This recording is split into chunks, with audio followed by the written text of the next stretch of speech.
Dr. Aubrey de Grey is a famed biomedical gerontologist who devised a concept of SENS. He's a chief science officer and a co-founder of SENS Research Foundation, and it seeks to put this research into action through regenerative medicine. So you're really working on some cutting-edge biotechnologies, and I'm excited to pick your brains today. Dr. Grey, thank you so much for joining me on Boomer Living today. Welcome.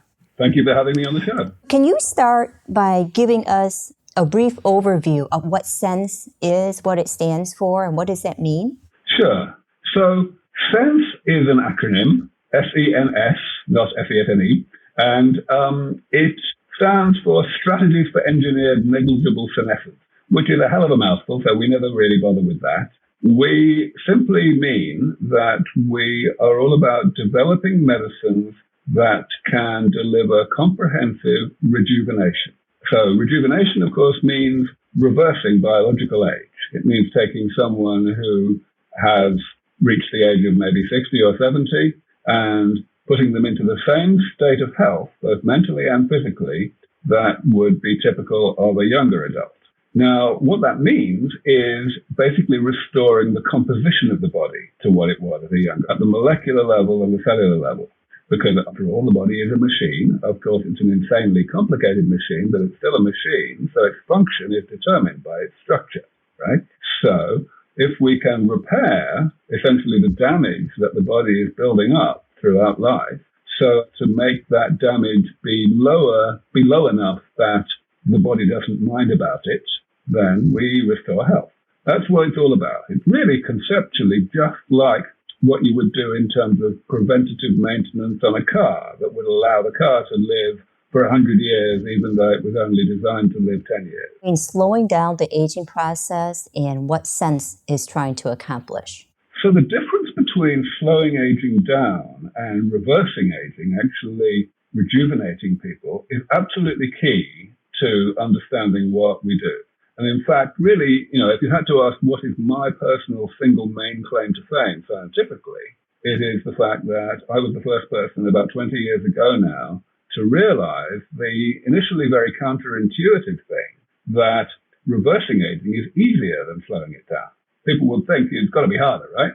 But actually, the thing is that if you want to slow aging down, then it's like making a machine run more cleanly, which is you have to understand really in a lot of detail how the machine is working in order to be able to improve the way it works so that it lays down less damage than it normally would. And we are light years away from that level of understanding of the way the human body works. Whereas rejuvenation, as I said, is damage repair. And that does not mean retracing the chemical steps that created that damage in the first place. It just means removing the damage. In just the same way that, for example, going back to a car, if you have rust that's accumulated and you want to make sure that the rust does not accumulate so much that the doors fall off, then you don't de-rust. You don't reverse the chemistry of rusting, scrape off the rust, right? So it's the same deal. Damage repair does not involve the same pathway, and therefore it's actually a lot easier than retardation of the rate of creation of damage. So why do you want to end aging, and what motivates you to do this type of work? Yeah, so I get this question all the time. What's so bad about aging? Why would I want to end aging? And of course, what I have to point out is that you would only ever ask that question if you are completely confused about what aging is. Because let's face it, what I mean by aging is simply the ill health that goes with having been born a long time ago. And nobody wants to be sick, however long ago they were born. If you just remember what aging is, you don't ask the question, right? Because all I'm doing is medical research to allow people to be healthy who otherwise would not be. That's a good point. So now I've heard you're famous for saying that the first person to live to 1,000 has already been born, and that you think that we'll find a way to perfect anti-aging treatments within the next 20 years. So how do you convince people that this future like this is possible and that we're close to it already? First of all, I have to correct you slightly. The thing I say is a little bit different from that. I definitely never say that I'm certain that we will defeat aging completely within the next 20 years. like any pioneering technology, there is always the possibility that there could be new obstacles that we haven't yet encountered that will slow us down.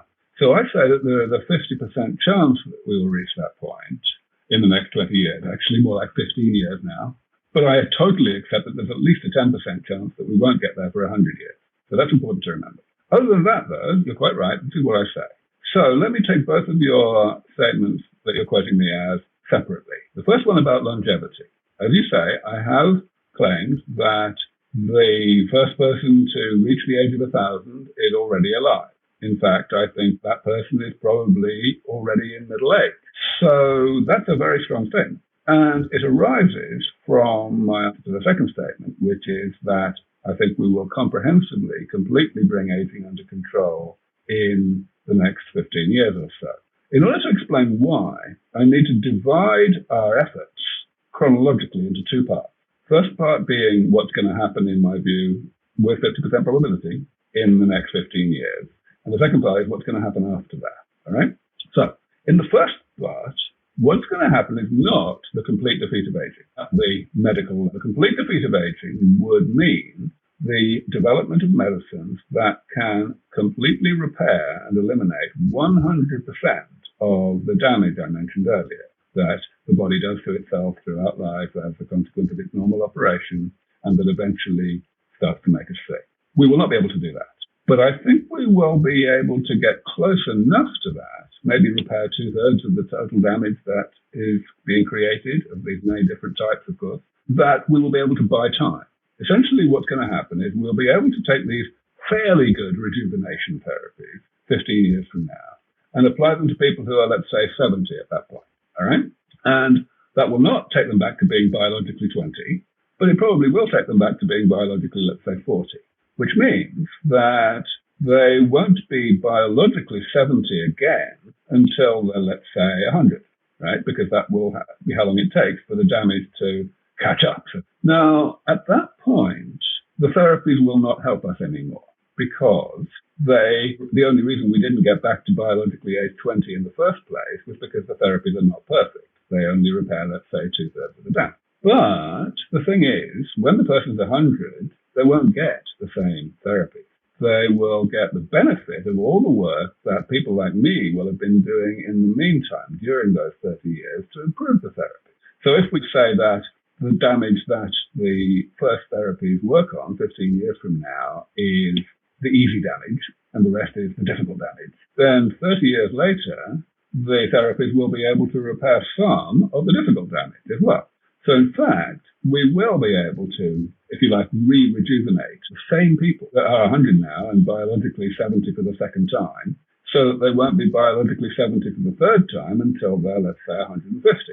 And so I define a word for this. I call it longevity escape velocity. Once we have a sufficiently comprehensive panel of rejuvenation therapies, damage repair therapies, to be able to buy us 20 or 30 years, like I just described, we're done. It's going to be easy for us to stay one step ahead of the problem. Simply the minimum rate at which scientists need to improve the therapies, and that's a rate that's going to be very easy for us to maintain. So that's why I say that the people who get these first therapies that will give them just 20 or 30 years of extra life will actually have a life expectancy, a predicted average lifespan, that would be equivalent to the situation if they got 100% perfect therapies at that point, even though they won't, because those therapies will not yet exist. So then in order to come to the longevity calculation, it's easy. We just need to look at the risk of death, the rate of death of people who are young adults today. We can say, okay, supposing in the Western world today, you reach the age of 26, then what proportion of people who do that do not reach the age of 27? Less than 1 in 1,000. So if that probability of death each year were constant and did not depend on how long ago you were born, then, of course, you can do the calculation yourself. It's just like radioactive decay. You're going to have a half-life, so to speak, of more than 1,000 years. It's a complex answer. For many of us, myself included, it helps understand the concept and the rationale behind it. So do you think there is a point in the future where we'll be able to end aging altogether? I don't know. The human body is unbelievably complicated. And honestly, if we ever did get to a point where we were truly able to repair 100% of the damage so that we didn't need to carry on improving the therapy, then, that certainly is not going to happen for a very long time. But my whole point with the longevity escape velocity concept is that we don't need to worry about that, because what we care about is the outcome. We care about whether we're going to get sick.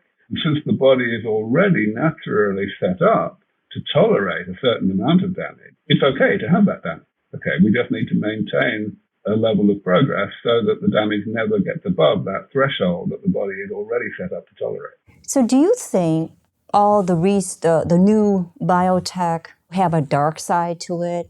For instance, like I'm thinking about CRISPR, CRISPR, and all the talk of designer babies, for example. So what ethical considerations do you take into account when developing those cutting-edge biotechnologies? Of course, I'm not a bioethicist professionally, but what I can certainly say is that there is nothing special about longevity medicine from an ethical point of view. Absolutely, the same issues do apply across the whole of medicine. In other words, we certainly need to make careful decisions as to the cost-benefit ratio of, for example, approving drugs after a certain amount of testing or waiting until you've tested them some more, and of approving certain therapies that might be considered to be not necessary. For example, distinguishing between what's a therapy and what's an enhancement. But this is not specific to longevity medicine. What role does rejuvenation biotech play in the COVID-19 pandemic? And how would regenerative medicine help us better cope with the pandemic? So really, those two parts of your question are the mirror image of each other. In other words, regenerative medicine right now doesn't really exist. Rejuvenation biotechnology doesn't really exist yet. So, of course, it is not playing very much of a role in the pandemic. But I believe that the pandemic will play an enormous role in the next few years in rejuvenation biotechnology, because quite soon, as the vaccines start to make an impact, the attention of our key top-level decision makers around the world is going to start to turn away from the immediate issue of getting the pandemic itself under control, and it's going to turn towards the question of how to minimize the likelihood and the impact of the next pandemic and the one after that. So the question is, how do we do that? And of course, one thing we can absolutely say about the current pandemic is that it is enormously more dangerous for older people than for younger adults. Most infections are more dangerous, but the disparity is much bigger for COVID than for a typical infection. So what that means, of course, is that if we had rejuvenation biotechnology so that people who had been born a long time ago were actually not as biologically old as then, a lot of lives would be saved. And of course, a very large number of dollars would be saved, which also matters to politicians. So that is the message that we are having to deliver right now. Of course, it can be delivered in a narrow way, more easily than in a broad, by which we could just say, listen, rejuvenate the immune systems of the elderly. But one thing that I'm always having to communicate is that no system in the body is an island. In other words, you can only really rejuvenate any one system by rejuvenating everything. And the thing is, now we are seeing such promising early stage results in rejuvenation across the board that it is no longer possible to make the case that, yeah, sounds good if we could do it, but it's actually science fiction, so we won't give you the money anyway. You can't say that anymore. We're just doing too well already. But the progress from where we are to where we need to be to really protect people is quite substantial. And of course, it will happen much more quickly if it's better funded. That's the nature of medical research. How are you implementing the techniques that you research? Of course, that's a contradiction in terms, because things that are the subject of research are by definition things that don't yet exist and therefore cannot be implemented in one's own life. So I will answer the question in two parts, I guess. First question is, to what extent do I think I will in the future implement the things that we are developing in my own life? And I'm quite sure that I will engage in them greatly. I am definitely not looking forward to getting sick when I get old. And I'm very much hoping that medicines of the future will stop that from happening. In terms of what it is today, with medicine that would not be called rejuvenation medicine, because that doesn't exist yet, but which are still available, and they work much less well than the therapies we want to develop. Again, actually, I don't do anything. But that's not because I think that it doesn't make sense for people in general to do anything. Instead, the reason is simply I have an unusually well-built body. I have had the good fortune to be tested for my biological age in one way or another half a dozen times over the past 20 years or more. And I always come out insanely young, definitely more than a decade younger than I actually am, which means that the rational thing for me to do is to be conservative and to say, if it ain't broke, don't fix it. So, yeah, I don't do anything, but I'm not saying other people should not. We talk a lot about longevity, wellness, engagement, and purpose and contribution in all parts of life. Obviously, it's what humanity is, but there's more emphasis as the later years because that's what enables you to live to the fullest. So however you want to take care of yourself to live vibrantly and to the fullest, there's so many components, right? The wellness of life, whether it's diet, exercise, and nutrition, and spirit, reducing stress, and getting proper sleep. So I think those are key components. And what you're doing is exciting. I'm learning so much, and I appreciate this conversation. So now what breakthrough are you most proud of? That's becoming a tricky question because we keep making new breakthroughs. I think I would say that from a personal level, it's still the case that the original big eureka moment that I mentioned earlier from 20 years ago is the biggest thing, where I realized that damage repair is going to be so much easier than slowing down the creation of them. Of course, that was not just a one-sentence realization. It only made sense in the context of how it would be implemented. So it did all happen like in the middle of the night when I was jet lagged in Los Angeles one day in July of 2000, but it involved putting together a lot of specific technologies for repairing particular types of damage and coming up with the first true divide and conquer damage repair approach. But in terms of what my foundation has achieved, I definitely would have a more difficult time answering the question because we've achieved rather a lot. Certainly, I would say there's at least 4 cases where we have made really fundamental breakthroughs in developing technologies that everyone else had given up on, just thinking they were too hard and or not interesting enough or something. And we showed that they could be done, they were promising, and we kickstarted the whole research area, and the people are doing the same thing now. So that's what really Sense Research Foundation was set up to do, and I am very proud of the extent to which we have been able to do it. Congratulations. Now, what do you see as a long-term future for Sense? Well, the usual answer that I give when people say, what is the long-term future of Sense Research Foundation, is that I hope it doesn't have one. I hope that in the relatively foreseeable future, maybe 5 years from now, we can just declare victory. Now, what I mean by that is not that we will have these therapies, because as I said, I don't think that we're going to have them for maybe 15 years.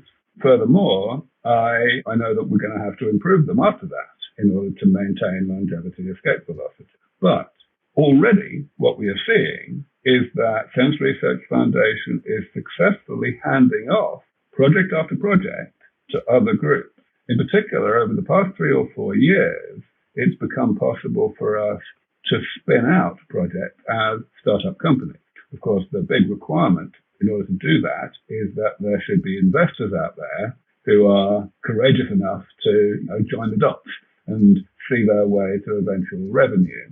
In order to get to that point, we had to make the early stage proof of concept progress purely on the basis of philanthropy, really public charity. So, yeah, it couldn't be done until maybe 5 years ago. But now it's our business model. We've done it half a dozen times already. And I hope that there will come a point where the philanthropic sector, so to speak, of this movement is no longer needed. And the private sector can do everything. We're not there yet. We're a good few years away from it so far. but that is my goal. All right. So, what do you think is your biggest strength that enables you to have a unique, impactful effect on the work that you do? Maybe something that's not well known about you. I don't think I'm truly unique or exceptional in any single way. I do think that I'm pretty good in several ways, and I've been able to put those things together. I think I'm a good scientist, and I've also got a certain degree of charisma, maybe, and I've definitely got determination, and I've got a thick skin, which was definitely necessary early on when a lot of people in my field didn't understand anything I was saying, and I had to endure quite a lot of poorly reasoned criticism.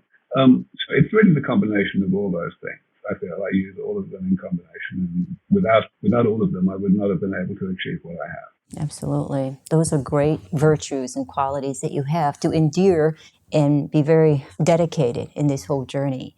Working closely with repairing illnesses that comes with aging and all the work that you do has changed you in any way? Let's say you've been doing this 20 plus years, you said. Has it changed you in this journey of 20 years? I would say I've become a little more able to understand how difficult it is for people to realign their conception of aging, to understand that aging is actually a medical problem rather than some kind of inevitable, natural, universal thing that is in some sense off limits to medicine, which is where people normally start.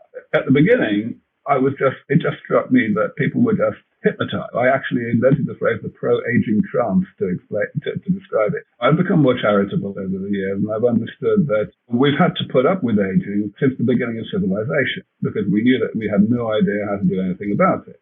And it made sense to invent irrational rationalizations of it. It's only since I come along and we actually have a plan to do something about it properly that attitude has become irrational and has become a big part of the problem by virtue of slowing down public spending on things like that. Do you find it rewarding, and why, in serving the aging population and the illnesses that comes with aging? What is your thought on that? I find it immensely rewarding. I always, for the past 20 years, really, I have considered myself one of the luckiest people on earth. It's an insanely indescribable privilege to be able to make this much of a difference. Of course, I mentioned all these qualities that I've brought to the thing. Of course, an enormous amount of the reason why I am what I am today is luck. We're just in the right place at the right time I feel enormously privileged to be able to make such a difference. The work that you're doing, it's innovative. Like you said, you have to withstand a lot of opposition.